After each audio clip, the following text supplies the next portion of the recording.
వేసవిలో ఎండలు అధికంగా కాశాయి. దానికి దాహం వేసింది. దిగులు విచారం లేకుండా హాయిగా తిరిగే కాకి అనుకోకుండా పద ఎదురయ్యింది. కాకి దాహంతో నీటి కోసం చెరువుకి పోయింది.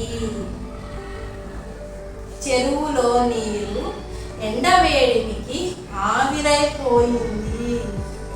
ఎండిపోయిన చెరువుని చూచి కాకి బాధపడింది. కావు కావుమని అరుచుకుంటూ బయలుదేరింది.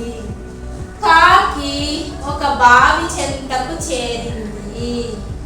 అందులో కూడా నీరు లేదు, అది ఎండిపోయింది. కాకికి దాహంతో నాలుకపై తడియారిపోయింది. ఎండలో అటు ఇటు తిరగడం వల్ల కాకికి దాహం అధికమైంది. కావు కావుమని అరవడానికి కూడా ఓపిక లేదు.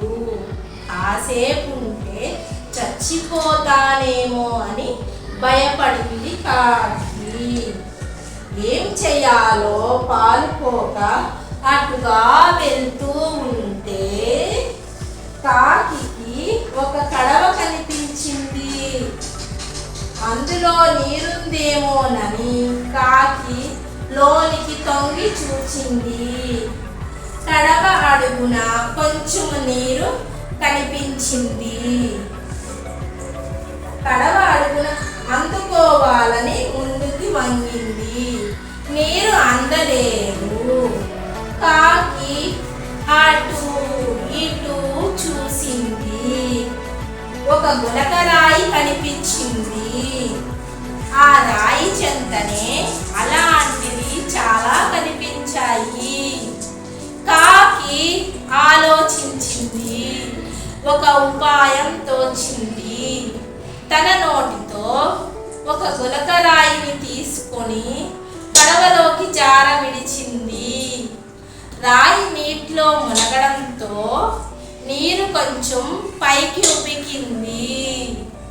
కాకి సంతోషంతో మరో రాయిని తీసుకొని కడవలో వేసింది. కడవలో నీరు మరికొంచెం ఉబికింది. కాకి రాయి తర్వాత రాయిని నీటిలో తీసుకొని కడవలో వేయసాగింది. కాసేపటికి నీరు అంచుదాకా చేరింది. కాకి ముందుకు వంగి కడుపు నిండా నీరు తాగింది.